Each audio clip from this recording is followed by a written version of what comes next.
Hello மக்களே, இன்னைக்கு நம்ம பிக் மவுத் சீரிஸோட 9வது பாகத்தை தான் பார்க்க போறோம். போன பார்ட்டோட எண்டிங்ல ப்ரொஃபஸரோட கொலைகேஸ் அந்த பக்கம் கோர்ட்ல ஆரம்பிக்க போற அதே சமயம் இந்த பக்கம் நம்ம ஹீரோ பிக் மவுஸ்ங்கிற அடையாளத்தோடைய அந்த யூடியூபரோட சேனல்ல லைவ்ல பேச போற மாதிரி காட்டி அந்த இடத்துல எபிசோட முடிச்சிருந்தாங்க. இப்போ அதோட தொடர்ச்சியா இந்த பார்ட்ல என்ன நடக்குது அப்படின்னா, அந்த ப்ரொஃபஸரோட கொலைகேஸ்ல அந்த 3 அக்யூஸ்டுங்களுக்கும் எதிராக எந்த எவிடன்ஸுமே இல்ல, ஆதாரம்னு இருந்த ஒரே ஒரு டேஸ்கான் வீடியோவையும் நம்மளுக்கே ஸ்கெட்ச் போட்டு தூக்கிட்டாங்கல்ல. சோ அதனால இப்ப ஹீரோ என்ன பண்ண போறான் அப்படின்னா, கோர்ட்ல அந்த பக்கம் ட்ரையல் நடக்க போற அதே சமயம் அங்க ப்ராசிக்யூட்டர் எந்த மாதிரி எவிடன்ஸ் எல்லாம் சப்மிட் பண்ண போறாங்கற விஷயத்தை இந்த பக்கம் கொஞ்சம் அட்வான்ஸா லைவ்ல பேச போறான். இவன் அதை எப்படி பண்ண போறான், அந்த ஆதாரங்கள்லாம் என்னன்னு பாக்குறதுக்கு முன்னாடி நான் சில முக்கியமான இன்ஃபர்மேஷன் இங்க சொல்லிடுறேன். ஆக்சுவலா அந்த பக்கம் அந்த ப்ராசிக்யூட்டர் இருக்கான் பாத்தீங்களா, அவன் ஒரு அரசு தரப்பு வக்கீல். நியாயமா பார்த்தா அவன் வந்து அந்த 3 பேருக்கு எதிராக எவிடன்ஸை சப்மிட் பண்ணி அவங்களுக்கு தண்டனை தான் வாங்கி கொடுக்கணும். ஆனா அந்த பயபல இப்ப காங்கோட கூட்டணியில இருக்கிறதுனால அவங்களுக்கு எதிராக பேசுற மாதிரி எவிடன்ஸை சப்மிட் பண்ணி ஃபைனலா கோர்ட்டே ஆதாரம் பத்தலன்னு கேஸை டிஸ்மிஸ் பண்ற அளவுக்கு ஒரு விஷயத்தை பண்ண போறான். இதை நம்ம ஹீரோ கொஞ்சம் அட்வான்ஸா இங்க லைவ்ல பேச போறதா இப்ப சொல்லும்போது,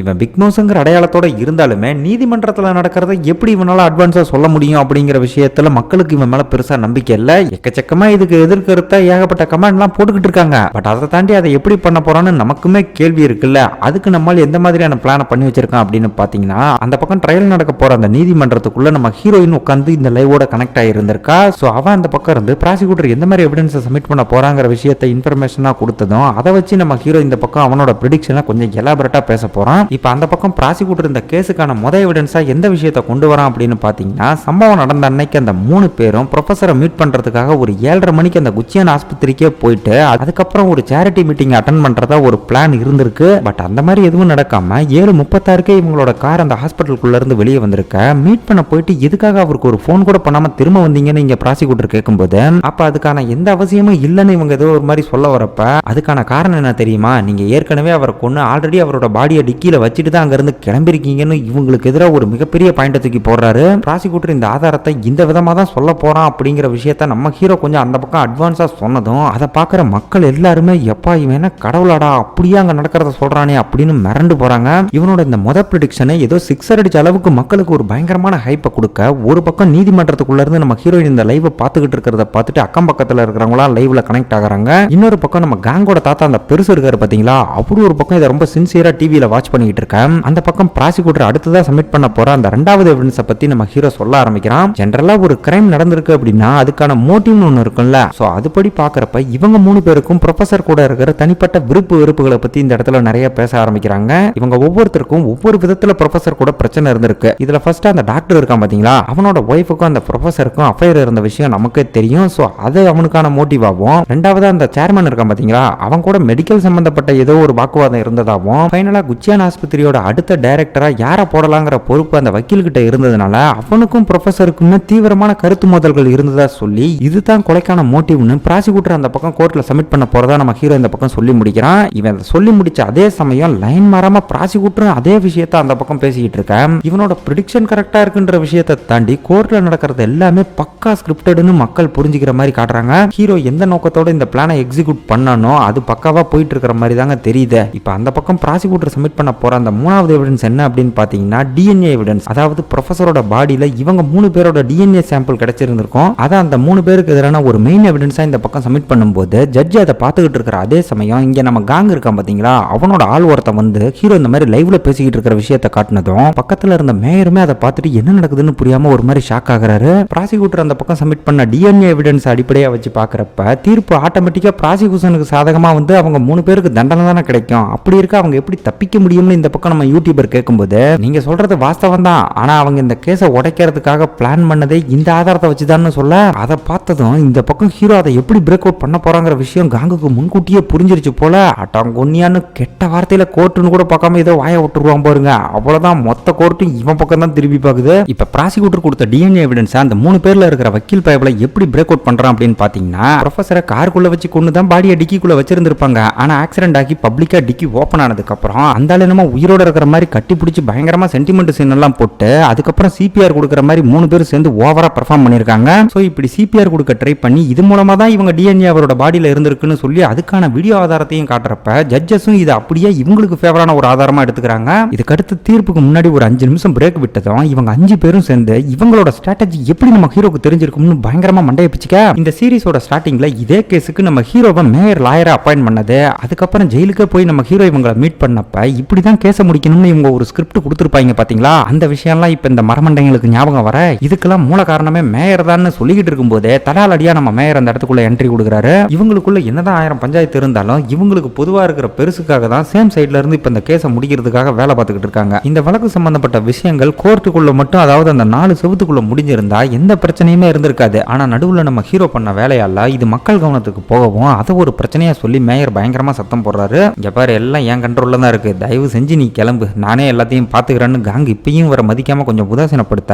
இதை நீயே உன் வாயால உன் தாத்தா கிட்ட சொல்லிருன்னு போன் எடுக்கும்போது பக்கத்துல இருந்த சேர்மன் பைபிள சும்மா இல்லாம எல்லாம் உன்னோட தப்பு தான், நீ பண்ண சொதப்பல சரி பண்றதுக்காக தான் நாங்க போராடிட்டு இருக்கோம்னு கொஞ்சம் ஓவராவே சொல்றான். அதுக்கு நம்ம மேயர் அப்படியா தம்பி, சொல்றதா இருந்தா முழுசா எல்லா விஷயத்தையும் சொல்லணும், அரைகுறையா நிப்பாட்டக்கூடாது, எங்க இப்ப பேசு பார்க்கலாம்னு ஒரு முறைப்பாரு பாருங்க. ஆள் ஏற்கனவே ஏதோ ஒரு விஷயத்துல இந்த ஆள்கிட்ட லாக் ஆயிருப்பான் போல, அடுத்த வார்த்தை எதுவும் பேச முடியாம அப்படியே சைலண்ட் ஆகிறான். அப்ப இங்க இருக்கிற அந்த டாக்டரோட பொண்டாட்டி ஜாங் இருக்கல, அவன் நம்ம காங்குக்கு போன் பண்ணி அவ கேட்ட அந்த டைவர்ஸ் பேப்பர் ரெடியானு விசாரிக்கிறப்ப அவகிட்ட இருக்கிற மெமரி கார்டை பத்தி கூட கவலைப்படாம ஹீரோ எங்க இருக்கான்னு அவனோட லொகேஷனை பத்தி கேட்கும்போது அவ ரொம்ப தெளிவா, இன்னும் உனக்கு 20 நிமிஷம் தான் டைம் தருவேன், அதுக்குள்ள நான் இருக்கிற இடத்துக்கு வந்து டைவர்ஸ் பேப்பரை கொடுக்கல அப்படின்னா மெமரி கார்டு ஆட்டோமேட்டிக்கா நம்ம ஹீரோ கிட்ட போயிருங்கிற மாதிரி சொல்ல, அடுத்த கடமை காங் அவ இருக்கிற ரெஸ்டாரண்ட்டுக்கு போறான். அங்க போனதும் பேசினபடி அவ கேட்ட அந்த டைவர்ஸ் பேப்பரை கொடுக்கும்போது அவளுமே அந்த மெமரி கார்டு எடுத்து கொடுக்க வரா. ஆனா காங் அந்த இடத்துல ஹீரோ இருக்கிற லொகேஷனை சொல்லிதான் ஆகணும்னு ஒரு கண்டிஷனை போட, இந்த மாதிரி கைவிடப்பட்ட ஒரு ஃபேக்டரிக்குள்ள இருந்து தான் ஹீரோ லைவ்ல பேசிக்கிட்டு இருக்கான்ற விஷயத்தை லொகேஷனோட இவனுக்கு ஷேர் பண்ணி விட்டுறா. இப்ப அதால போலீஸ் ஒரு பக்கம் அந்த ஃபேக்டரியை நோக்கி வெறிகுண்டு போய்கிட்டு இருக்க, இங்க நம்ம ஹீரோ போதுமான ஆதாரம் இல்லைன்னு சொல்லி கோர்ட் இந்த கேஸை க்ளோஸ் பண்ண போறதா சொல்லிட்டு இருக்கும்போதே அந்த பக்கம் ஜட்ஜஸும் இதே தீர்ப்பை கொடுத்து அந்த 3 பேரும் குற்றவாளி இல்லைன்னு ரிலீஸ் பண்ணி விட்டு மொத்தமா சபையை கலைச்சு விட்டுறாங்க.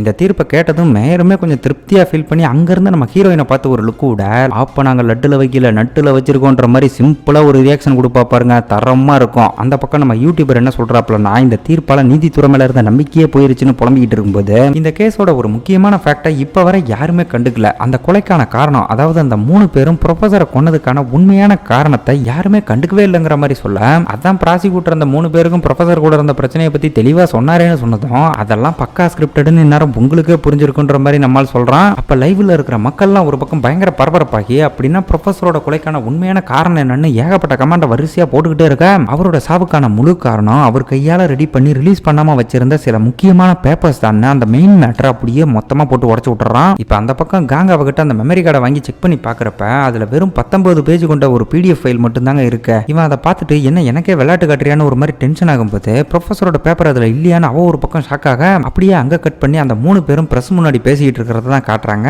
இவங்க இந்த பக்கம் ஏதோ பெரிய உத்தமனுங்களாட்டம் கூடிய சீக்கிரம் அரசாங்கம் உண்மையான குற்றவாளியா கண்டுபிடிச்சிரும்னு பயங்கரமா பேசிக்கிட்டு இருக்கும்போது நம்ம ஹீரோ அந்த பக்கம் கோர்ட்ல நடக்க போறதெல்லாம் அப்படியே சொல்லிட்டு இருந்தான்ல, அதை பத்தி இப்ப மீடியாக்காரங்க கேட்டதும், நீங்க சொல்ற மாதிரி பிக் நோஸுக்கு எல்லாமே தெரியுது அப்படின்னா கண்டிப்பா அவன் தான் உண்மையான குற்றவாளியா இருக்கணும்னு அப்படியே கேஸை நம்மால் பக்கம் திருப்பி விட பாக்குறாங்க. அப்ப ப்ராசிக்யூட்டருமே அந்த இடத்துக்கு வரப்ப அவனை பிடிச்சி இந்த கேஸ்ல மேல்முறையீடு பண்ற ஐடியா இருக்கான்னு மீடியாக்காரங்க கேட்டா, பக்கா ஆதாரம் கிடைக்காத வரை எதுவுமே பண்ண முடியாதுங்கிற மாதிரி இவன் சமாளிச்சுக்கிட்டு இருக்கும்போதே பெரிய LED ஸ்கிரீன் இருக்கிற ஒரு ட்ரக் வந்து அந்த இடத்துல நிக்குது. அப்படி அது வந்து அடுத்த செகண்டே நம்ம ஹீரோ லைவ்ல பேசிக்கிட்டு இருக்கான்ல, அது இப்ப அந்த ஸ்கிரீன்ல அப்படியே டெலிகாஸ்ட் ஆக ஆரம்பிக்க, ப்ரொஃபஸரை அவரோட பேப்பருக்காக தான் கொண்டாங்கன்னு இவன் ஒரு அக்யூசேஷன் வச்சிருந்தான்ல, அதுக்கான ஆதாரம் எதுவும் இப்ப இல்லங்கிறதுனால தலைவன் தரமான ஒரு சம்பவத்தை பண்ண போறான். இந்த கேஸ்ல ப்ரொஃபஸரோட பேப்பரை மட்டும் சப்மிட் பண்ணோம் அப்படின்னா அந்த 3 பேர் மட்டும் தான் மாட்டுவாங்க. ஆனா இப்ப நம்மால் போட்டிருக்கிற ஸ்கெட்சை வச்சு பாக்குறப்ப அந்த 3 பேரோட சேர்த்து ஒட்டுமொத்த NR போரமுக்குமே ஆப்படிக்க போற மாதிரி தெரியுது. சரி, அப்படி என்ன பிளான் பண்ணி வச்சிருக்கான் அப்படின்னு பாத்தீங்கன்னா, அந்த பக்கம் காங்கும் டாக்டரோட பொண்டாட்டியும் ரெஸ்டாரண்ட்ல உட்காந்து பேசிக்கிட்டு இருக்காங்கல்ல, அந்த இடத்துல ஒரு கேமராவை செட் பண்ணி அவங்க பேசுறத அப்படியே லைவா டெலிகாஸ்ட் பண்ண ஆரம்பிக்கிறான். அவ கொடுத்த மெமரி கார்டுல காங் எதிர்பார்த்த ஃபைலுக்கு பதிலா வேற ஏதோ அகாடமிக் சம்பந்தப்பட்ட மெடிக்கல் பேப்பர் தாங்க இருந்திருக்கு. இதனால இப்ப காங் ஒரு பக்கம் செம்ம கடுப்புல இருக்கும்போது ப்ரொஃபசர் கிட்ட இருந்து கிடைச்சது இந்த ஃபைல் மட்டும் தான் அவ சொல்றப்ப, ஒருவேளை அதை ஹீரோ கிட்ட கொடுத்துருப்பாளோன்னு இவனுக்கு ஒரு டவுட் வரும். பட் அதுக்கு டைம் கொடுக்காம இந்த ஜாங் அவங்ககிட்ட என்ன சொல்றா அப்படின்னா, அந்த டேஷ்கேம் வீடியோ இருக்குல்ல அதை பார்த்ததா சொல்லி அதுல இவ புருஷன் வண்டி ஓட்டிக்கிட்டு இருக்கிறப்ப இப்ப இவ கொடுத்த அந்த பேப்பருக்காக தான் மத்த 2 பேர் ப்ரொஃபசரை கழுத்து நெரிச்சு கொண்டாங்கன்னு சொல்ல, ஏதோ ஒரு அகாடமிக் பேப்பருக்காக தான் அந்த கொண்டு இருக்கோன்னு நினைச்சியா, நீ கொடுத்த இந்த ஃபைல் ஒண்ணு அந்த கொல்ற அளவுக்கு ஒர்த் இல்லைன்னு அவன் ஒரு பக்கம் பயங்கரமா பஸ்ட் அவுட் ஆகி பப்ளிக்கா கத்தி போடுறான். இப்ப இவன் கொடுத்த இந்த ஸ்டேட்மெண்டால ஒரு பக்கம் அந்த 3 பேர் தான் ப்ரொஃபசரை கொண்டு இருக்காங்கன்னு, இன்னொரு பக்கம் கோர்ட் தப்பான ஒரு தீர்ப்பை கொடுத்துருக்குன்றது ப்ரூஃப் ஆகி அந்த பக்கம் மீடியாக்காரங்களா அந்த 3 பேரை சுத்தி வளைச்சு பயங்கரமா கேள்வி கேட்க ஆரம்பிக்க, அங்க காங் ஒரு பக்கம் ப்ரொஃபசரோட உண்மையான பேப்பரை கேட்டு ஜாங்க இன்னமும் மிரட்டிக்கிட்டு இருக்கான். அப்ப இவனோட ஆள் ஒருத்தன் பாதிரி அடிச்சுட்டு வந்து இங்க கேமரா இருக்கிற விஷயத்த சொன்னதும் ஜாங்குக்கு பின்னாடி ஒரு செடியில இருந்த கேமராவை எடுத்து பார்த்துட்டு ஆள் பயங்கரமா வெறியாகிறான். அந்த பக்கம் மீடியாக்காரங்க கேட்கிற கேள்விக்கு பதில் சொல்ல முடியாம அந்த 3 பேர் தடுமாறிட்டு இருக்கும்போது இங்க அந்த ட்ரக்ல அந்த லைவ் வீடியோ ஓடிட்டு இருந்துச்சுல்ல, அந்த ஸ்கிரீன் இப்ப மெதுவா ஓபன் ஆகிறப்ப உள்ளுக்குள்ள நம்ம ஹீரோ கோட் சூட்லாம் போட்டு செம்ம மாசா உட்காந்துருப்பான் பாருங்க. கதையில இந்த சீன் வெறித்தனமா இருக்கும். இப்ப ஆதாரமே இல்லாம இருந்த இந்த கேஸுக்கு நமக்கு ஒரு எவிடன்ஸ் கிடைச்சு போச்சு. சோ அதை வச்சு மேல்முறையீடு பண்ண முடியும்னு மீடியாக்காரங்க முன்னாடி ப்ராசிக்யூட்டர் கோத்து விட்டதும் அவனும் வேற வழி இல்லாம அப்பீல் பண்ண போறதா சொல்லி நம்ம ஹீரோவை கைது பண்றதுக்கு போலீஸை வர வச்சுட்டு தானா முன் வந்து சரண்டர் ஆனதுக்கு நம்ம ஆளுக்கு நன்றி சொல்றான். அப்ப ஹீரோ பக்கத்துல வந்து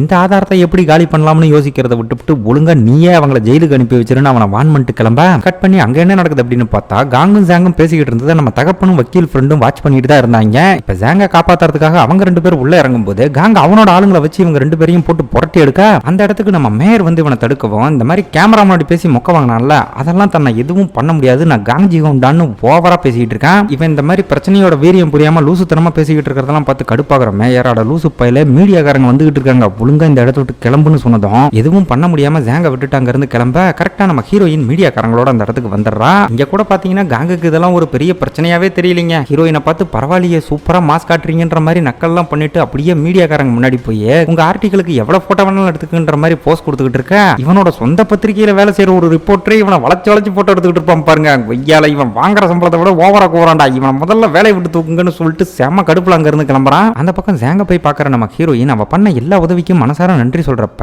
ஏற்கனவே அமெரிக்காவுக்கு போய் செட்டில் ஆகிறதுக்கான எல்லா ஏற்பாடையும் இவ பண்ணி வச்சிருந்திருக்கா. காங் கொடுத்த டைவர்ஸ் பேப்பரை வக்கீல் ஃப்ரெண்டு கிட்ட கொடுத்துட்டு இந்த மாதிரி ஃபிளைட்டுக்கு டைம் ஆச்சுன்னு சொன்னதும் நீங்க போய் ஹீரோவை பாருங்க நான் இவளை ஏர்போர்ட்ல டிராப் பண்ணி பத்திரமா ஃபிளைட் ஏத்தி வரேன்னு சொல்லிட்டு மேயர் அவளை கூட்டிட்டு அங்க இருந்து கிளம்புறாரு. அங்க மீடியாக்காரங்களா இந்த மாதிரி உங்களை கடத்திட்டு தான் உங்க ஃபேமிலி மெம்பர்ஸ் சொன்னாங்களே அது உண்மையா எப்படி தப்பிச்சிங்கன்னு விசாரிக்கும் போது இந்த மாதிரி மென்டல் ஹாஸ்பிட்டல் அடைச்சு வச்சு இவனை கொல்ல பார்த்த விஷயம் எல்லாம் பண்ணது காங் தான் சொல்லி அதுக்கு உடந்தையா இருந்தது ப்ராசிக்யூட்டர் தான் அந்தாலையும் கோத்து விட்டுடா. இதெல்லாம் உண்மையான கேட்டு அந்தால பிடிச்சி ஒரு பக்கம் கொதற ஆரம்பிக்கிறாங்க. இப்ப இது எல்லாத்தையும் தாண்டி இவனை பிக் மவுஸா ஃப்ரேம் பண்ணி வச்சிருக்காங்கல்ல அதுக்கு நம்மால் என்ன பண்ண போறான் அப்படின்னு கேட்டா கூடிய சீக்கிரம் இந்த கேஸ் கோர்ட்டுக்கு வரும்போது தான் பிக் மவுஸ் இல்லைன்னு ஆதாரத்தோட நிரூபிக்க போறதா சொல்லிட்டு அங்க இருந்து போலீஸோட கிளம்புறப்ப அந்த இடத்துக்கு நம்ம ஹீரோயின் தகப்பன் வக்கீல் ஃப்ரெண்ட் எல்லாம் வந்ததும் ஒரு டீமா செயல்பட்டு மாசான ஒரு விஷயத்தை பண்ணாங்க பாத்தீங்களா அதை நினைச்சு இவங்க வெற்றியை கட்டி பிடிச்சு செலிப்ரேட் பண்றாங்க. இதுக்கு அடுத்ததா கிரிமினல் டிபார்ட்மெண்ட்டை சேர்ந்த அதிகாரிகள் எல்லாம் ப்ராசிக்யூட்டர் ஆபீஸ்க்குள்ள பூந்து ப்ரொஃபஸரோட கேஸ் சம்பந்தப்பட்ட மொத்த ஃபைலையும் தூக்கிட்டு அந்த 3 பேர் தான் குற்றவாளின்னு நிரூபிக்கிறதுக்கான விசாரணையை ஸ்டார்ட் பண்ண போறதா நியூஸ்ல ரொம்ப பரபரப்பா பேசிக்கிட்டு இருக்கா. கட் பண்ணி அந்த ஜாங்க ஃபிளைட் ஏத்தி விட போன நம்ம மேயர் தான் காட்டுறாங்க. இந்த சீன்ல இவரோட ரியாக்ஷனை பாக்குறப்ப ஆள் மறைமுகமா ஏதோ பெரிய சம்பவம் பண்ண மாதிரி தான் தெரியுது. இப்ப ஹீரோ பிரேக் அவுட் பண்ண உண்மைகளால அந்த 3 பேர் திரும்ப ஜெயிலுக்கு போறதெல்லாம் ஒரு பக்கம் இருந்தாலும் இன்னொரு பக்கம் ப்ரொஃபஸரோட பேப்பரை பத்தி பேசியிருந்தால அதை பத்தியுமே குற்றவியல் துறை விசாரிக்க போறதா நியூஸ்ல சொல்லிட்டு இருக்காங்க. இது போக நம்ம ஹீரோவோட கேஸுக்கான ட்ரையலும் கூடிய சீக்கிரம் கோர்ட்டுக்கு வரப்போறதுனால மக்களோட கவனம் இப்ப இந்த 2 கேஸ்லயுமே கொஞ்சம் அதிகப்படியா இருக்கு. இப்ப அந்த பக்கம் பழையபடி கைதியா போய் ஜெயில செட்டில் ஆகிற நம்ம ஹீரோவை காட்டும்போது இவன் அந்த மென்டல் ஹாஸ்பிட்டல்ல இருந்து காப்பாத்துறதுக்காக உசிர பணைய வச்சு பயங்கரமா அடிபட்டான் பாத்தீங்களா நம்ம ஜெரி. நாம கூட அவன் செத்து போயிட்டோம்னு நினைச்சோம். ஆனா இன்னும் அவன் சாகலங்க. ஹாஸ்பிட்டல்ல உயிரோட தான் இருக்கான். இந்த விஷயத்தை போலீஸ் அரெஸ்ட் பண்றதுக்கு முன்னாடி நம்ம வக்கீல் ஃப்ரெண்டு சொன்னப்ப அதை கேட்டு செம்ம ஷாக்கான நம்ம ஹீரோ உண்மையான பிக் மவுஸ் யாருன்னு அவன் ஒருத்தனுக்கு மட்டும்தான் தெரியும். சோ உடனே ஹாஸ்பிட்டல் போய் அவனை நேர்ல மீட் பண்ணுன்னு சொல்லி வக்கீல் ஃப்ரெண்ட் அனுப்பியிருக்கான். பட் அவன் போனப்ப ஜெரி சுயநனவு இல்லாம மயக்கத்துல இருந்ததுனால ஒரு துண்டு சீட்ல ஏதோ மெசேஜ் எழுதி அவன் தலகாணி கடியில வச்சுட்டு வந்திருக்க. வக்கீல் ஃப்ரெண்ட் அங்க இருந்து போனதுக்கு அப்புறம் இவனை செக்அப் பண்ற மாதிரி உள்ள வந்த ஒரு டாக்டர் கரெக்டா அந்த தலகாணி கடியில இருந்த மெசேஜ் தான் எடுத்து பாக்குறான். அதுல பெருசா ஒண்ணும் இல்லைங்க உயிரோட இருக்கிறதுக்கு ரொம்ப நன்றி நண்பா கூடிய சீக்கிரம் நம்ம மீட் பண்ணலாங்கிற மாதிரி தான் நம்ம ஹீரோ மெசேஜ் கொடுத்திருந்திருக்கான். ஆனா டாக்டர் கெட்டப்ல யாரோ வந்து இந்த மெசேஜ் எடுத்து பாக்குறாங்க பாத்தீங்களா அவங்க கையில பிக் மவுஸோட லோகோ இருக்கிற மாதிரி நமக்கு காட்டுறாங்க. இப்ப ப்ரொஃபஸரோட கேஸை பொறுத்தவரை ஆல்மோஸ்ட் நம்ம ஹீரோ ஜெயிச்ச மாதிரி தான். இதுக்கப்புறம் பேலன்ஸ் என்ன அப்படின்னு பாத்தீங்கன்னா இவன் தான் பிக் மவுஸ்னு இவனை ஃப்ரேம் பண்ணி வச்சிருக்காங்கல்ல அதை பிரேக் அவுட் பண்றதுக்காக உண்மையான பிக் மவுஸை கண்டுபிடிக்கணும். சோ அதை மனசுல வச்சுக்கிட்டு என்னோட அடுத்த டார்கெட்டை நீதாங்கிற மாதிரி நம்மால ஒரு பக்கம் செம்ம வெறியில இருக்க. இந்த பக்கம் நம்ம ஜெரி சுயநனவுக்கு வந்ததும் மயக்கத்துல இருந்தப்ப வந்த அதே டாக்டர் வந்து இப்ப இவங்கிட்ட ஒரு மெசேஜை கொடுக்குறான். இது வந்து நம்ம வக்கீல் ஃப்ரெண்ட் வச்சுட்டு போன மெசேஜா இல்ல பிக் மவுஸ் இவனுக்கு கொடுத்த மெசேஜான்னு சரியா கிளாரிட்டி இல்ல. பட் அதை படிச்சு பார்த்ததுக்கு அப்புறம் ஜெரி ஒரு மாதிரி கூலா கிழிச்சு போட்டு கையில கசக்கிட்டு ஒரு மாதிரி டென்ஷன் ஆகிற மாதிரி காட்ட கட் பண்ணி அப்படியே ஜெயில என்ன நடக்குதுன்னு தான் நமக்கு காட்டுறாங்க. நம்ம ஹீரோ வெளியே போய் அந்த 3 பேரையும் பெரிய அளவுல சம்பவம் பண்ணிட்டு வந்திருக்கான் பாத்தீங்களா. அதை பார்த்து மிரண்டு போன மொட்டை தாதா சும்மா செஞ்சாலும் சிறப்பா செஞ்சிருக்காப்பான்னு நம்மளுக்கு சரக்கெல்லாம் ஊட்டி கொடுத்து இப்ப செலிப்ரேட் பண்ணிட்டு இருக்கேன். இப்படி நாம மட்டும் தனியா கொண்டாடுறது கொஞ்சம் மூட் அவுட்டா இருக்கு. நம்ம ஒட்டுமொத்த ஜெயிலுக்குமே பார்ட்டி வைக்கணுங்கிற மாதிரி நம்ம ரூம் லீடர் பெருசு சொன்னதும் ஏன் எதனால மூட் அவுட்டா இருக்கீங்கன்ற மாதிரி நம்ம ஹீரோ விசாரிக்கிறான். அதுக்கு நம்ம பெருசு எப்பா இந்த ஜெயிலுக்கு எவ்வளவு செய்வன வச்சுட்டாப்பா திடீர்னு கைதிங்க எல்லாம் ரத்தம் கக்கி மயங்கி விழுறாங்க. வைத்தியம் பண்றதுக்கு டாக்டர் பக்கத்துல போனா கூட வெறி பிடிச்ச மாதிரி போட்டு அவங்களையே தாக்குன்னு தாக்கி போடுறாங்க. இதனால இப்ப ஜெயிலுக்குன்னு இருக்கிற டாக்டர் நர்ஸுமே பயந்து போய் வேலையை விட்டே போயிட்டாங்கன்னு சொல்ல இது என்ன இன்னைக்கு நேத்தா நடக்குது 7 வருஷமா நானும் பார்த்துக்கிட்டு தான் இருக்கேன். எல்லாம் ரத்தம் கக்கி மயங்கி விழுந்துகிட்டு தான் இருக்காங்கன்னு நம்ம முட்டதாதாவுமே சொல்றான். அதை கேட்டதை நம்ம பெருசு ரொம்ப சீரியஸா யாராவது செத்து போயிருக்காங்களான்னு விசாரிக்கிறப்ப அப்படி எதுவும் நடக்கல ட்ரீட்மெண்ட்லாம் முடிச்சிட்டு நல்லபடியா தான் ஜெயில இருந்து ரிலீஸ் ஆகி போனாங்க. ஆனா அந்த மாதிரி நோய்வாய்ப்பட்ட எல்லாருமே மாடல் பிரிசனர்ஸ்ங்கிற மாதிரி மொட்டை சொல்லுது. இந்த மாடல் பிரிசனர்ஸ்ங்கிறது எந்த மாதிரி கேட்டகரின்னு தெரியல. பட் அந்த கேட்டகரியில இருக்கிற கைதிங்க மட்டும்தான் இந்த மாதிரி நோய்வாய்ப்பட்டதா சொன்னதும் அப்படின்னா இது கண்டிப்பா பேய் பிசாசு வேலையா தான் இருக்கும். நம்ம உடனே ஃபண்டு கலெக்ட் பண்ணி நம்ம ஜெண்டாக்கு ஒரு பூஜை கொலக்கையை போடணுங்கிற மாதிரி பெருசு புலம்பிக்கிட்டு இருக்கும்போது சடனா அந்த இடத்துக்கு ஜூனியர் வார்டன் வந்துருவோம் பாருங்க. அவனை பார்த்தது இந்த மனுஷனுக்கு அப்படியே பதறி போகுது. இப்ப அந்த ஜூனியர் நம்ம ஹீரோவை பாக்குறதுக்கு யாரோ விசிட்டர் வந்திருக்கிறதா சொல்லிட்டு போக உள்ள வந்தே கொஞ்ச நேரம் தான் ஆகுது. அதுக்குள்ள எவன் பார்க்க வந்திருக்கான்னு போய் பார்த்தா அந்த இடத்துல காங்க வந்து உட்காந்துருப்பான் பாருங்க. இது நம்மளுக்கே பயங்கர ஷாக்கா இருக்கும். இப்ப ஹீரோ அவனை பார்த்து கொடூரமா முறைக்கும் போது எப்ப நான் உன் கூட சண்டை போடலாம் வரல, கொஞ்சம் சிரிச்ச மாதிரி மூஞ்ச வச்சுக்கன்னு சொல்றப்ப ஏன்டா நீ அந்த மென்டல் ஹாஸ்பிட்டல்ல வச்சு கொல்ல பார்த்த, பதிலுக்கு நான் உலகமே பாக்குற மாதிரி உன் வண்டவாளத்தை தண்டவாளத்துல ஏத்திருக்கேன், அப்படி இருக்க நமக்குள்ள எப்படி சிரிச்சு பேச முடியும்னு கேட்டதும் சரி விடுப்பா பதிலுக்கு பதில் சரியா போச்சுன்னு அதை ஒரு பிரச்சனையாவே கண்டுக்காம ரொம்ப கூலா சொல்றான். அப்ப ஹீரோ வளவளன்னு பேசாம வந்த விஷயத்தை சொல்லுன்னு கேக்குறப்ப இப்ப சிச்சுவேஷன் படி இந்த இடத்துல நம்ம ஹீரோ தான் பிக் மவுஸ். அது போக இவங்க இப்ப இந்த ஜெயிலுக்குள்ள இருக்கிறதுனால சுத்தி கேமரா இருக்கிற விஷயத்தெல்லாம் நோட் பண்ணி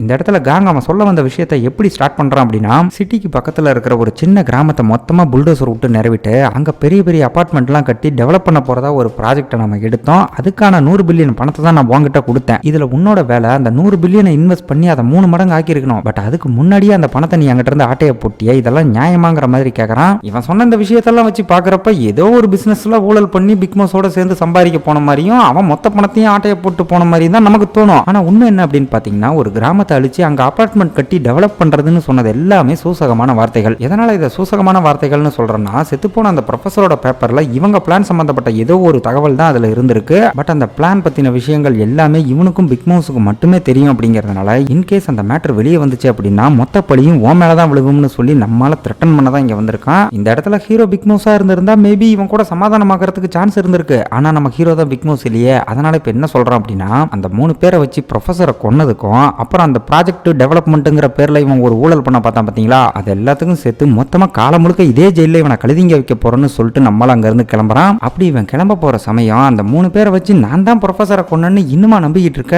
ஏன்டா பிக் மவுஸா இருந்து உன் கணிப்பு ஏன் இவ்வளவு கேவலமா இருக்குன்னு நம்ம சொன்னதும் அது நீ இல்ல அப்படின்னா கொலை நடந்ததுக்கு அப்புறம் அந்த 3 பேர் வேற யார் கூட போன்ல பேசுனாங்கன்னு விசாரிக்கிறப்ப அவ்வளவு ஆர்வம் இருந்தா நீ அதை கண்டுபிடிச்சிக்க, ஆனா ப்ரொஃபஸரோட கொலைக்கும் எனக்கும் எந்த சம்பந்தமும் இல்லைன்னு ரொம்ப தெளிவா சொல்லிட்டு போறான். இவன் இப்படி ஸ்ட்ராங்கா சொல்லிட்டு போறத பார்த்தா இவனுக்கு அந்த கொலையில நிஜமாவே சம்பந்தம் இல்லாத மாதிரி தான் தெரியுது. இப்ப ஹீரோவும் அது யாரா இருக்கும்னு ரொம்ப தீவிரமா யோசனை பண்ணிட்டு இருக்க. அப்படியே அங்க கட் பண்ணி நம்ம மேயர் தான் காட்டுறாங்க. கதையில இதுக்கப்புறம் நடக்க போற ட்விஸ்ட் எல்லாம் பாத்தீங்கன்னு வச்சீங்களா சும்மா அப்படியே மிரண்டு போயிருவீங்க. இங்க நம்ம மேயர் வழக்கமா ஒரு ஆழமான ஸ்விம்மிங் பூலுக்கு போய் மூச்சை தம் கட்டி ரிலாக்ஸ் பண்ணிட்டு இருப்பாரு பாத்தீங்களா, அந்த இடத்துல தான் ஆள் மூச்சை பிடிச்சி நின்றுட்டு இருக்காரு. இவருக்குள்ள ஏற்கனவே பல மர்மங்கள் இருக்கிறத நம்ம அங்க நோட் பண்ணி இருந்திருப்போம். இப்ப கூட இவர் தண்ணிக்குள்ள இருக்கும்போது இவரோட பழைய மெமரிஸ் எல்லாம் ஒரு மாதிரி வந்து டிஸ்டர்ப் பண்ற மாதிரி காட்டுறாங்க. இதுக்கப்புறம் இவர் தண்ணிக்குள்ள இருந்து வெளியே வரப்ப அங்கிருந்து இவரோட பொண்டாட்டி என்ன ஏதுன்னு விசாரிக்கும் போது சில குழப்பமான விஷயங்களை தண்ணிக்குள்ள இருந்து ரொம்ப தீவிரமா யோசனை பண்ணிக்கிட்டு இருந்ததா ஒரு சூசக பதில சொல்றாரு. இதுக்கு அடுத்ததான் அந்த பக்கம் காங்கோட தாத்தா அந்த பெருசு இருக்காருல்ல அவரோட மேன்ஷனை காட்டும் போது அந்த இடத்துக்கு அவரை பாக்குறதுக்காக அந்த 3 அக்யூஸ்டுங்களும் அப்பாயின்மெண்ட் வாங்கிட்டு வந்திருக்கா. இந்த விஷயத்த மேயர் அந்த பக்கம் பொண்டாட்டி கிட்ட சொல்லி அவங்க மீட்டிங் நடக்கிறப்ப நானும் அங்க இருக்கணுங்கிற மாதிரி சொல்றாரு.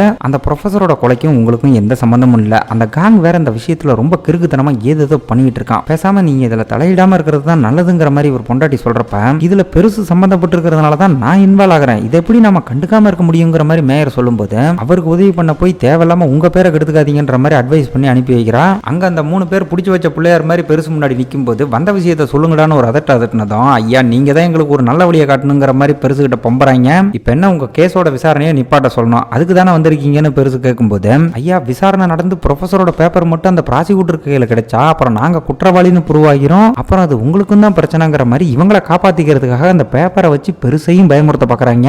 அப்ப அந்த இடத்துக்கு கரெக்டா என்ட்ரி கொடுக்குற நம்ம மேயர் ஒரு கவரை நம்ம பெருசுகிட்ட கொடுத்ததும் அதுக்குள்ள என்ன இருக்கு அப்படின்னு பார்த்தா எந்த பேப்பர்ஸ் ப்ராசிக்யூட்டர் கைக்கு போனா இந்த பெருசுக்கு பிரச்சனைன்னு சொன்னாங்களோ அந்த ப்ரொஃபசர் பேப்பர்ஸோட பிரிண்டட் காப்பி தான் அந்த கவருக்குள்ள இருக்கு. கூடவே இதோட ஒரிஜினல் காப்பி இருக்கிற அந்த மெமரி கார்டையும் வச்சு இதுக்கப்புறம் இந்த உலகத்துல உங்களை மிரட்ட வேற எந்த ஆதாரமும் இல்லைன்னு மாஸ் காட்டுறாரு. இதை பார்த்து பெருசு ஒரு பக்கம் மிரண்டு போய் இந்த 3 பேரும் என்கிட்ட உதவி கேட்டு வந்திருக்காங்கன்னு நினைச்சா என்னையே மிரட்டி பாக்குறாங்கன்னு சொல்லி இங்க பாருங்கடா நீங்க பண்ண கொலைக்கு என்ன தண்டனை கிடைக்குமோ அதை வாங்கிட்டு ஒழுங்கா ஜெயிலுக்கு போயிருங்க, என்னால உங்களுக்கு எந்த உதவியும் பண்ண முடியாதுன்னு சொல்லி அப்படியே அங்கிருந்து விரட்டி விட்டுறாரு. இப்ப மேயர் அங்கிருந்து வெளியே வரப்ப அந்த 3 பேரும் இவரை பிடிச்சி அந்த பேப்பர் உனக்கு எப்ப கிடைச்சது, எவ்வளவு நாளா வச்சிருந்த, ஏன் அதை இப்ப இந்த பெருசுகிட்ட கொண்டு வந்து கொடுத்தன்னு கேள்வி மேல கேள்வி கேட்க அதெல்லாம் உங்களுக்கு தேவையில்லாத விஷயம்னு அவர் சொல்லும் போது அது எப்படி தேவையில்லாம போகும், அந்த பேப்பருக்காக தானே நம்ம எல்லாரும் ஒன்னா சேர்ந்து பல விஷயங்களை செஞ்சு முடிச்சிருக்கோங்கிற மாதிரி பக்கத்துல இருக்கிற வக்கீல் பயங்கரமா டென்ஷன் ஆகிறான். அப்ப மேயர் ரொம்ப கூலா பேசாம ப்ராசிக்யூஷனுக்கு போய் செஞ்ச தப்ப நீங்களே கன்ஃபஸ் பண்ணிருங்க, உங்க தண்டனையை குறைக்க என்னால என்ன உதவி பண்ண முடியுமோ அதை கண்டிப்பா பண்றேன்னு சொல்லும் போது என்னது கன்ஃபஸ் பண்ணணுமா, நடந்த கொலைக்கு முக்கிய காரணமே நீதான், அப்படி இருக்க நாங்க மட்டும் எதுக்காக தண்டனை அனுபவிக்கணும்னு ஒரு குண்டை தூக்கி போட என்னடா சொல்றாங்க அப்படின்னு பார்த்தா கொலை நடந்ததுக்கு அப்புறம் இவங்க யார் கூட போன்ல பேசுனாங்கன்னு நம்ம ஹீரோக்கு அந்த பக்கம் ஒரு குழப்பம் இருக்குல்ல, அந்த போன் கால் வேற யார் கூடயும் இல்லைங்க நம்ம மேயருக்கு தான் பேசியிருக்காங்க. ப்ரொஃபசர் கூட பேச்சுவார்த்தை நடத்தி அந்த பேப்பரை வாங்குறதுக்காக மேயர் இவங்களை அனுப்புனப்ப அந்த மனுஷன் இவங்க நோக்கத்தை புரிஞ்சுக்கிட்டு தப்பிக்க பாக்குறப்ப அந்த ஹீட் ஆஃப் த மூமெண்ட்ல தான் கொலை நடந்திருக்கு. அதுக்கப்புறம் இவங்க பதறி போய் மேயருக்கு போன் பண்ணி இருந்திருக்க. அப்ப இவங்க பேசின அந்த கான்வர்சேஷன் தான் டேஷ்கேம் வீடியோல ரெக்கார்ட் ஆயிருந்திருக்கும். ஹீரோ அதை பார்த்துட்டு தான் இவங்க காங் கூட பேசினதா தப்பா புரிஞ்சுக்கிட்டான். இவங்க மேயருக்கு போன் பண்ணி இந்த மாதிரி நடந்த சம்பவத்தை சொன்னதும் ஐயோ செத்து போயிட்டான்னு பதறி போன மேயர் ஃபர்ஸ்ட் எபிசோட்ல நம்ம ஹீரோவை ஒரு கெஸ்ட் ஹவுஸ்க்கு வர வச்சு மீன் பிடிச்சிக்கிட்டே பேசிக்கிட்டு இருந்தாருல, அந்த இடத்துக்கு ப்ரொஃபஸரோட பாடியை கொண்டு வர சொல்லியிருந்திருக்க. இவங்களும் பொறுப்பு அவர் தலையில கட்டிட்டு எஸ்கேப் ஆயிரலாம்னு தான் பார்த்திருக்காங்க. ஆனா மேயர் கிரிமினலா யோசிச்சு என்ன பண்ணிருக்காரு அப்படின்னா, இவரோட ஆள்வாரத்தனை விட்டு வம்புக்குனே இவங்க காரை ஆக்சிடென்ட் பண்ண வச்சு பாடி பப்ளிக்கா தெரியற மாதிரி பண்ணி இவங்க 3 பேரையும் மாட்டி விட்டு இருந்திருக்காரு. மேயர் இப்படி ஒரு சேட்டையை பண்ணது இப்ப வரை இவங்க 3 பேருக்குமே தெரியாது. அதனால தலைவன் இந்த விஷயத்துல இருந்து எப்படி நழுவுறாரு அப்படின்னா, காங் மூலமா அந்த பேப்பரை பத்தி இந்த உலகத்துக்கே தெரிய வந்துச்சு பாத்தீங்களா, அந்த விஷயத்தை காரணமா சொல்லி காட்டுத்தீ மாதிரி வளர வேண்டிய பிரச்சனையை நான் தான் தடுத்து நிறுத்திருக்கன்ற மாதிரி சமாளிக்க பார்க்க இவங்களும் முட்டாள் இல்லைங்க, ப்ரொஃபஸரை கொல்லணுங்கிறது தான் உன்னோட பிளான், ஆனா நாங்க தான் தேவையில்லாம உள்ள வந்து மாட்டிக்கிட்டோம்னு கரெக்டா அந்த விஷயத்தை கெஸ் பண்ணி, இங்க பாரியா ஜெயிலுக்கு போற மாதிரி இருந்தா நாங்க மட்டும் தனியா போக மாட்டோம், கண்டிப்பா உன்னையும் சேர்த்து தான் கூட்டிட்டு போவோன்ற மாதிரி மிரட்டுறாங்க. அப்ப மேயர் நக்கலா சிரிச்சுட்டு எந்த ஆதாரத்தை வச்சு என்ன போட்டு கொடுப்பீங்கன்னு ரொம்ப திமிரா கேட்க, இங்க தாங்க மேயர் பண்ண இன்னொரு பயங்கரமான விஷயம் நமக்கு தெரிய வருது. இவங்க பாட்டுக்கு கோர்ட்ல போய் இந்த கொலையில இவருக்கும் சம்பந்தம் இருக்குன்னு சொன்னா இவனா நம்புவானா? சோ இவருக்கு எதிராக இருக்கிற ஒரே ஆதாரம் கொலை நடந்ததுக்கு அப்புறம் இவர் கூட போன்ல பேசினாங்க பாத்தீங்களா, அந்த டேஷ்கேம் வீடியோ மட்டும்தான். சரி, அதை இவங்களால கண்டுபிடிக்க முடியுமா அப்படின்னு பாத்தீங்கன்னா, அதுக்கும் நம்ம மேயர் ஒரு தரமான வேலையை பார்த்திருக்காரு. அதுவும் என்ன பண்ணிருக்காரு அப்படின்னா, ஹீரோ அந்த டேஷ்கேம் வீடியோவை ப்ராசிக்யூட்டர் ஆபீஸ்ல கொடுக்க போனப்ப அவனுக்கு ஜூஸ்ல போதை மருந்து கலந்து கொடுத்து ஆக்சிடென்ட் பண்ண வச்சு அதுக்கப்புறம் ஸ்கிராப்புக்கு போன காருக்குள்ள இருந்து அந்த மெமரி கார்டை எடுத்து மொத்தமா அழிச்சதும் நம்ம மேயர் தான். சோ ஆரம்பத்துல இருந்து எல்லா வில்லத்தனத்தையும் இந்த பயவுல தாங்க தரமா பண்ணிட்டு இருந்திருக்கு. இப்ப இவங்க 3 பேரும் என்னதான் வாய் வார்த்தையா ப்ராசிக்யூஷன்ல இந்த ஆளுக்கு இதுல சம்பந்தம் இருக்குன்னு சொன்னாலும் ஆதாரம் இல்லாம அதை நம்ப போறது இல்ல. சோ இதனால இப்ப மேயர் உங்களால ஒரு ஆணியும் புடுங்க முடியாதுன்னு சொல்லிட்டு செம்ம கெத்த அங்க இருந்து கிளம்ப அப்படியே அங்க கட் பண்ணி அந்த பெருசோட பேசிட்டு இருக்கிற இவரோட பொண்டாட்டியை தான் காட்டுறாங்க. இப்ப வர அந்த ப்ரொஃபஸரோட பேப்பர்ல அப்படி என்ன இருக்குதுன்றதையே நமக்கு காட்டல. ஆனா பெருசு இங்க அதை ரொம்ப சந்தோஷமா கொளுத்திக்கிட்டு இருக்க. மேயர் பொண்டாட்டி இன்னைக்கு நல்ல மூட்ல இருக்கீங்கன்ற மாதிரி பேச்சு கொடுக்குறா. அப்ப இவங்களுக்குள்ள பழைய கதைகள்லாம் பேசுவாங்க. ஆனா அதுல முக்கியமான டாபிக் என்ன அப்படின்னு பாத்தீங்கன்னா, இவ ஒரு டைம்ல மேயரை லவ் பண்ணி கல்யாணம் பண்ணிக்கணும்னு சொன்னப்ப இவ மேல இருக்கிற அக்கறையில அவன்லாம் ஒரு ஆளாங்கிற மாதிரி பெருசு ஆரம்பத்துல அதை ஒத்துக்கவே இல்லை. இவ தான் போராடி நம்ம மேயரை கல்யாணம் பண்ணியிருந்திருக்கா. பட் இப்ப அவனோட திறமையெல்லாம் பார்த்துட்டு நானே நினைச்சிருந்தா கூட இந்த மாதிரி ஒரு ஆளை உனக்கு கல்யாணம் பண்ணி வச்சிருக்க முடியாதுங்கிற மாதிரி நம்ம மேயரை ரொம்ப பெருமையா சொல்லிட்டு இருக்க. அப்படியே அங்க கட் பண்ணி சம்பந்தமே இல்லாம இந்த சீரிஸோட ஸ்டார்டிங்ல காங்குக்கு சொந்தமான அந்த 100 பில்லியன் மதிப்புள்ள தங்கத்தை எவனோ ஒரு மர்மநபர் ஆட்டைய போட்டான் பாத்தீங்களா, அவனை இப்ப இந்த இடத்துல காட்டுறாங்க. காங்க ஒரு பக்கம் இதை ஆட்டைய போட்டது பிக் நோஸ்னு நினைச்சு அந்த பக்கம் நம்ம ஹீரோவை டார்ச்சர் பண்ணிக்கிட்டு இருந்தா, இந்த வேலையை பார்த்து அவனுக்கு ஆப் அடிச்சதும் நம்ம மேயர் தான் காட்டி செம்ம ட்விஸ்ட் கொடுப்பாங்க பாருங்க. வெறித்தனமா இருக்கும். நம்ம மேயரோட ஆட்டத்தை பாருங்க. காங்கோட 100 பில்லியனை தூக்கி அந்த படிய பிக் நோஸ் மேல போட்டு அப்புறம் பெருசு சம்பந்தப்பட்ட பேப்பருக்காக அந்த 3 பேரை வச்சு ப்ரொஃபஸரையும் போட்டு தள்ளி அதுல இவர் சம்பந்தப்பட்ட ஆதாரத்தை அளிக்கிறதுக்காக ஹீரோக்கு போதை மருந்து கொடுத்து ஆக்சிடென்ட் பண்ண வச்சு அவனையும் ஜெயில தூக்கி போட்டு அவங்ககிட்ட இருந்த மெமரி கார்டையும் ஆட்டைய போட்டு இருந்திருக்காரு. இப்ப ஃபைனலா பெருசு மேல கொலகாண்டுல இருந்தோம் அவருக்கு தேவையான அந்த ப்ரொஃபஸரோட பேப்பரை அவர்கிட்டயே கொடுத்து அசைக்க முடியாத நம்பிக்கை அடைஞ்சிருக்கேன். அந்த ஃபைல்ஸ் இவர் கைக்கு எப்படி கிடைச்சதுங்கிறத இப்ப வரை காட்டாமலே இருக்காங்க பாத்தீங்களா, அதுக்கான பதிலும் இந்த இடத்துல தான் தெரிய வருது. ப்ரொஃபஸரோட பேப்பர் அந்த டாக்டர் பொண்டாட்டி ஜாங் கிட்ட தான் இருக்குன்ற விஷயம் தெரிஞ்சதும் நம்ம மேயர் தான் முதல்ல அவரை கண்டுபிடிச்சு ஹீரோயினுக்கு தகவல் கொடுத்திருப்பாரு. ஆனா தகவல் கொடுக்கறதுக்கு முன்னாடி அந்த பேப்பரை பத்தி அவகிட்ட கேட்டப்ப அவ முதல்ல பதில் சொல்லியிருக்க மாட்டா. அப்ப தலைவன் என்ன பண்ணிருக்காரு அப்படின்னா, அந்த பேப்பர் உன் கையில இருக்குதுன்னா உன் சாவு கன்ஃபார்ம், அதுவும் சின்ன ஆதாரம் கூட இல்லாத அளவுக்கு உன்னை மொத்தமா அழிச்சிருவாங்கன்னு பயங்கரமா மிரட்டி நீ வெளிநாடு போய் செட்டில் ஆகிறதுக்கான எல்லா ஏற்பாடையும் நானே பண்ணித்தரேன்னு உத்தரவாதம்லாம் கொடுத்து நைஸா பேசி அந்த பேப்பரை வாங்கிட்டு இந்த விஷயம் யாருக்குமே தெரியக்கூடாதுன்னு ஹீரோயினையும் சேர்த்து ஏமாத்திருக்காரு. ஜாங்கும் வேற வழி இல்லாம அந்த விஷயத்தை நம்ம ஹீரோயினுக்கு தெரியாம மூடி மறைச்சிருந்திருக்க. பிற்காலத்துல கூட அந்த விஷயம் வெளியே வந்துடக்கூடாதுங்கிறதுக்காக தான் அவரே அவளை ஏர்போர்ட்டுக்கு கூட்டிட்டு போய் பத்திரமா பிளைட் ஏற்றி அனுப்பி இருந்திருக்காரு. பேப்பர் அப்பவே இவர் கைக்கு கிடைச்சிருச்சு. ஆனா அதை கொடுக்கறதுக்கு சரியான டைமை உருவாக்கணும்னு ஜாங்க ஹீரோ கிட்ட அனுப்பி அவன் மூலமா காங்க மொத்தமா காலி பண்ணிட்டு ஃபைனலா அந்த 3 பேருமே டம்மி ஆனதுக்கு அப்புறம் பகுமானமா அதை கொண்டு போய் பெருசுகிட்ட கொடுத்து நல்ல பேர் வாங்கி இருந்திருக்க. கதையில வர மொத்த கேரக்டரையும் தனக்கான பப்பட்டா யூஸ் பண்ணி தன்னோட வேலையை சாதிச்சிருந்திருக்காரு நம்ம மேயரோட மாசம் என்னன்னு சொல்ல. இப்ப அடுத்ததா அந்த பக்கம் ஜெயில என்ன நடக்குது அப்படின்னு பார்த்தா, இந்த ஜூனியர் வார்டன் இருக்கான்ல அவன் அர்த்தராத்திரில வந்து நம்ம ஹீரோவை எங்கேயோ கூட்டிட்டு போறான். எங்க கூட்டிட்டு போறான் அப்படின்னு பார்த்தா பிரேயர் ஹால்ல அந்த பாவ மன்னிப்பு கேட்கற இடம் இருக்கும்ல அந்த இடத்துக்கு தாங்க நம்ம ஹீரோ வந்திருக்கான். இதுக்கு முன்ன காங் வந்துட்டு போனப்ப ப்ரொஃபஸரோட பேப்பரை பத்தி ஒரு துப்பு கொடுத்துட்டு போனான்ல, அந்த விஷயத்தை பத்தி டீட்டெயிலா தெரிஞ்சுக்கணும் அப்படின்னா நம்ம 2 பேரும் நேர்ல மீட் பண்ணணுங்கிற மாதிரி நம்மால் பிக் மவுஸுக்கு ஒரு மெசேஜ் கொடுக்க, அதுக்கப்புறம் அங்க இருந்து ரிட்டர்ன் வரும்போது ஜெயில ஒரு மாதிரி நோய்வாய்ப்பட்ட கைதிகள்லாம் இருக்காங்கல்ல, அந்த கைதிகளெல்லாம் சம்பந்தமே இல்லாம நடுராத்திரியில வேற இடத்துக்கு மாத்திக்கிட்டு இருக்கவும் என்ன நடக்குதுன்னு ஜூனியர் வார்டன் கேட்டா அதை பத்தி எனக்கு எந்த டீட்டெயிலும் தெரியாதுங்கிற மாதிரி சொல்லிடுறான். ஹீரோவும் அதை பெருசா கண்டுக்காம அங்க இருந்து கிளம்ப அப்படியே கட் பண்ணி நம்ம ஹீரோயின் வேலை பார்க்குற அந்த ஆஸ்பத்திரியை காட்டினா அங்க வதவதன்னு இருந்த கேன்சர் பேஷண்ட் எவனையுமே காணோம். ஹீரோயின் பார்த்துட்டு இங்க இருந்த பேஷண்ட்லாம் எங்கன்னு விசாரிக்கிறப்ப அதை பத்திலாம் எனக்கு தெரியாது, புது பேஷண்ட் வராங்கன்னு அங்க இருந்த நர்ஸ் சொன்னதும் என்ன நடக்குதுன்னு புரியாம இங்க ஹீரோயின் ஒரு பக்கம் மண்டை காஞ்சி போறா, ஒரு பக்கம் சம்பந்தமே இல்லாம கைதிகளை ஒர்க் ரிலீஸ்னு சொல்லி ஜெயில இருந்து ஷிஃப்ட் பண்ணிக்கிட்டு இருக்காங்க. இன்னொரு பக்கம் இங்க இருந்த கேன்சர் பேஷண்ட் எவனையும் காணும், கேட்டா புது பேஷண்ட் வராங்கன்ற மாதிரி சொல்லிட்டு இருக்காங்க. என்ன நடக்குதுங்கிறத நம்ம கதை போற போக்குல தான் பார்க்கணும். இப்ப ஹீரோயின் அப்படியே ரிசப்ஷன்ட்ட போறப்ப அங்க இருந்த பிரிண்டர்ல சில பிளட் டெஸ்டோட ரிப்போர்ட்லாம் அப்படியே பிரிண்ட் ஆகி வந்துகிட்டு இருக்க. என்ன ரிப்போர்ட் அதுன்னு எடுத்து பார்த்தா ஜெயில இவங்க ஏகப்பட்ட பிளட் சாம்பிள் எடுத்தாங்க பாத்தீங்களா, அந்த கைதிகளோட ரிப்போர்ட் தான் இப்ப இங்க வந்துகிட்டு இருக்கு. இவ அதை பார்த்துக்கிட்டு இருக்கும்போதே அங்க வந்து சீனியர் அதை படக்குன்னு பிடிங்கி இந்த மாதிரி டைரக்டர் ஒன்று கூப்பிடுறாங்க. அதாங்க நம்ம மேயரோட பொண்டாட்டி இவளை கூப்பிடுறதா சொன்னதும் ஹீரோயின் அவளை பாக்குறதுக்காக அவளோட கேபினுக்கு போறா. அப்ப அந்த இடத்துல ஃபாரன்சிக் டிபார்ட்மெண்ட்டை சேர்ந்த ஒரு அதிகாரி உட்காந்துருக்கேன். இங்க இறந்து போன ஒரு பேஷண்டோட மரணத்தை தெரிஞ்சுக்கிறதுக்காக நம்ம ஹீரோயின் மேயர் உதவியோட ஒரு பிளட் சாம்பிள் ஆராய்ச்சி பண்ண கொடுத்திருந்தால அதுக்கான ரிப்போர்ட் இப்ப இங்க வந்திருக்கு. மேயர் பொண்டாட்டியும் அதை நம்ம ஹீரோயின் கொடுத்து செக் பண்ணிக்க சொல்லும் போது அதுல காஸ் ஆஃப் டெத், அதாவது கேன்சர் நோயால பாதிக்கப்பட்ட அந்த பேஷண்டோட மரணம் இயற்கையானதுங்கிற மாதிரி ரிப்போர்ட் வந்திருக்கேன். இவ சந்தேகப்பட்ட மாதிரி இங்க கொடுக்கப்பட்ட மருந்தால அந்த பேஷண்ட் சாகலங்கிறது ஒரு பக்கம் நிரூபணம் ஆகுதுன்னா, இன்னொரு பக்கம் விதிமுறையை மீறி நிர்வாகத்துக்கு எதிராக இந்த மாதிரி பிளட் சாம்பிள் எடுத்து வெளியே டெஸ்ட் பண்ண கொடுத்தால அது வந்து பாத்தீங்கன்னா மெடிக்கல் ரூல் படி ரொம்ப தப்பான விஷயம். சோ இதை காரணமா சொல்லி ஒழுங்கா நீயே வேலையை விட்டு ரிசைன் பண்ணிருன்ற மாதிரி நம்ம மேயர் பொண்டாட்டி சொல்ல, ஹீரோயினுக்கும் வேற வழி இல்ல, அவ சொல்ற மாதிரி வேலையை ரிசைன் பண்ணி தான் ஆகணும், இல்லனா பிடிச்சி ஜெயில போட்டுருவாங்கன்றதுனால இவ எதுவும் பேசாம சைலண்டா அந்த இடத்த விட்டு வெளியே வந்துடுறா. அப்ப அந்நேரம் கரெக்டா நம்ம மேயர் கிட்ட இருந்து போன் வரவும் வழக்கமா இவங்க ரெண்டு பேரும் ஒரு இடத்துல மீட் பண்ணிக்குவாங்கல்ல, அந்த இடத்துல ரெண்டு பேரும் மீட் பண்ணி பேச ஆரம்பிக்கிறாங்க. இவங்க அந்த பிளட் சாம்பிளை டெஸ்ட் பண்ண கொடுத்ததுக்கான காரணமே ஹாஸ்பிட்டல்ல பேஷண்ட்டை வச்சு சீக்கிரட்டா ஏதாவது ஆராய்ச்சி பண்றாங்களா, ஒருவேளை அதுக்கும் ப்ரொஃபஸரோட பேப்பருக்கும் ஏதாவது சம்பந்தம் இருக்குமான்னு தெரிஞ்சுக்கிறதுக்காக தான் பண்ணிருப்பாங்க. ஆனா இப்ப வந்த ரிப்போர்ட் மூலமா அந்த மாதிரி எதுவும் நடக்கலன்னு நிரூபணம் ஆகிறேன். நம்ம மேயர் ஒண்ணுமே தெரியாத மாதிரி அப்படின்னா இதுக்கும் ப்ரொஃபஸரோட பேப்பருக்கும் எந்த சம்பந்தமும் இல்லையான்னு தரமா ஆக்டிங்க போட்டுக்கிட்டு இருக்காரு. இவ தேடிக்கிட்டு இருக்கிற ப்ரொஃபஸரோட பேப்பர் ஏற்கனவே இந்த ஆள் மூலமா பெருசு கைக்கு போய் சாம்பலாவே ஆயிருச்சு. ஆனா அது தெரியாம என்னடா எல்லாம் டெட் அண்ட் ஆகி போச்சேன்னு ஹீரோயின் இப்ப ரொம்ப சோகமா இருக்க. இதுக்காகலாம் நீ கவலைப்படாத, உன் வேலைக்காக நான் வேணா என் பொண்டாட்டி கிட்ட பேசுறேன்னு மேயர் சொல்லும் போது அது ஒன்றும் பிரச்சனை இல்லைங்க, நான் ரிசைன் பண்ணிட்டேன், இதுக்கு மேல அங்க வேலை பார்த்து நமக்கு என்ன யூஸ்ங்கிற மாதிரி நம்ம ஹீரோயின் சொல்றா. இவ இந்த முடிவுக்கு வரணும் அப்படிங்கிறது தானே நம்ம மேயரோட பிளானே. ஸோ அதுவும் இப்போ சக்ஸஸ் ஆனதுனால அடுத்ததா வெளிநாடு போன ஜாங் இருக்கால, அவ ஏதாவது உன்னை கான்டாக்ட் பண்ணாலா, ப்ரொஃபஸரோட பேப்பரை பத்தி உங்ககிட்ட ஏதாவது சொன்னாலாங்கிற மாதிரி மனுஷன் நைஸா பிட்ட போட்டு பார்க்க அமெரிக்கா போனதும் இந்த மாதிரி நான் ரீச் ஆயிட்டேன்னு ஒரு மெசேஜ் மட்டும் அவகிட்ட இருந்து நம்ம ஹீரோயினுக்கு வந்திருக்கு. ஃபைனலா இவர் நினைச்ச மாதிரி அவ சைட்ல இருந்தும் மேட்டர் லீக் ஆகலங்கிற விஷயம் கன்ஃபார்ம் ஆகி போச்சு. இன்னொரு பக்கம் நம்ம ஹீரோயினும் இனிமே அந்த பேப்பரை தேட போறது இல்லைங்கிற மாதிரி ஒரு முடிவுக்கு வந்துட அது சம்பந்தப்பட்ட எல்லா விஷயத்தையும் கிளியர் பண்ணதுல மேயருக்கு பயங்கர திருப்தி. ஏன்னா இதுக்கப்புறம் அந்த பேப்பரை தேடி யாருமே வரப்போறது இல்ல. இப்ப இதுக்கடுத்து ஹீரோ தான் பிக் மவுஸ்னு அவன் மேல ஒரு கேஸ் இருக்குல்ல, அதுக்கான ட்ரையல் கூடிய சீக்கிரம் வரப்போறதுனால அது சம்பந்தப்பட்ட எந்த உதவி வேணாலும் கேளுங்க, என்னால முடிஞ்சதை பண்றேன்னு பயங்கரமா பெர்ஃபார்ம் பண்ணிட்டு இருக்கேன். இந்த ஆளோட சுயரூபம் தெரியாம அவ ஒரு பக்கம் ஹீரோ பிக் மவுஸ்னு நிரூபிக்க உதவி பண்ண சொல்லி இந்த ஆளுக்கு நன்றிலாம் சொல்லிக்கிட்டு இருக்கா. இப்ப அடுத்ததா ஹீரோ பிக் மவுஸை நேருக்கு நேரா மீட் பண்ணணும்னு ஒரு இன்விடேஷன் அனுப்புனால அந்த மெசேஜை யாரோ அந்த பைபிள்ல இருந்து எடுத்து பாக்குற மாதிரி நமக்கு காட்டுறாங்க.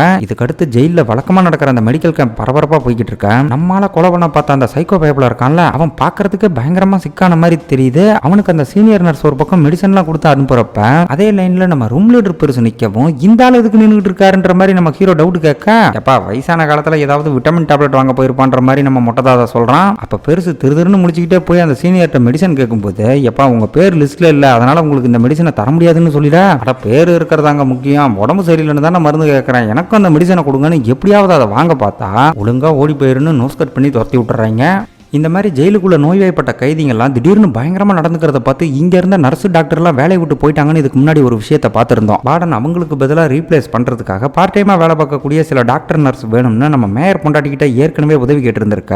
அதுக்கு யாராவது ஆள் கிடைச்சாங்களான்னு இங்க இருக்கிற சீனியர் நர்ஸ் கிட்ட விசாரிக்கும் போது கூடிய சீக்கிரமே ஆள் அனுப்ப போறதா சொல்லி அனுப்புறா. அப்ப அங்க இருந்த ஒரு கைதி சடனா பயங்கரமா ரத்தம் கக்கி கீழே விழுக அதை பார்த்து ஹீரோ ஒரு பக்கம் பேனிக் ஆகி இதுக்கு மேலேயே லேட் பண்ணக்கூடாதுன்னு வேக வேகமா பாவ மன்னிப்பு கேட்கற அந்த குண்டுக்கு போய் பைபிளை ஓபன் பண்ணி பார்க்கும்போது பிக் மவுஸை நேருக்கு நேரா மீட் பண்ணணும்னு இவன் ஒரு மெசேஜ் வச்சிருந்தால அதுக்கு ரிப்ளை கொடுக்குற விதமா அவங்ககிட்ட இருந்து ஏதோ ஒரு கரோட் கார்டு வந்திருக்கு. இந்த சீன்ல நம்ம ஹீரோவோட ரியாக்ஷனை பாக்குறப்ப பிக் மவுஸ் அந்த மீட்டிங்க்கு ஓகே சொன்ன மாதிரி தான் தெரியுது. இப்ப அந்த பக்கம் நம்ம ஹீரோயின் ஹாஸ்பிட்டல் அட்மிட் ஆயிருக்கிற அந்த ஜெரியை பாக்குறதுக்காக வேக வேகமா போய்கிட்டு இருக்க. இந்த பக்கம் பிக் மவுஸ் வர போற அந்த 8 மணி எப்ப வரும்னு நம்ம ஹீரோ கடிகாரத்தையே பார்த்துக்கிட்டு ரொம்ப ஆர்வமா உட்காந்துருக்கான். அங்க ஹீரோயின் ஜெரி இருந்த அந்த பெட்டுக்கு போய் பார்க்கும்போது அந்த இடத்துல யாருமே இல்ல. ஒருவேளை இதுக்கு முன்னாடி அவனுக்கு ஒரு மெசேஜ் வந்தது பாத்தீங்களா, அதெல்லாம் வச்சு பாக்குறப்ப ஒருவேளை அவன் தான் பிக் மவுஸா இருப்பானோன்ற மாதிரி ஒரு டவுட் கிளம்ப அந்த பக்கம் அவனை ஆள காணோம். அதே சமயம் சரியா 8 மணி ஆனதும் நம்ம ஹீரோ இருக்கிற அந்த பிரேயர் ஹாலுக்குள்ள யாரோ ஒருத்தர் வந்து நம்ம ஆள் பின்னாடி நிக்கிறாங்க. அப்ப ஹீரோ டக்குன்னு எந்திரிச்சு அந்த கேரக்டரை பார்த்துட்டு பயங்கரமா ஷாக் ஆக அவன் பார்த்துக்கிட்டு இருக்கிற அந்த நபர் யாருன்னு காட்டாம இந்த இடத்துல இந்த எபிசோட முடிக்கிறாங்க. பிக் மவுஸா இப்ப நம்ம ஹீரோ முன்னாடி வந்து நிக்கிற அந்த நபர் யாரு, இதுக்கப்புறம் இந்த கதையில என்னெல்லாம் நடக்கும், அந்த பக்கம் யாராலையும் அசைக்க முடியாத ஒரு சதியாட்டத்தை ஆடிக்கிட்டு இருக்கிற நம்ம மேயர் அடுத்தடுத்து என்ன பண்ண போறாருங்கிறத வரப்போற எபிசோடுகள்ல பார்க்கலாம். நன்றி.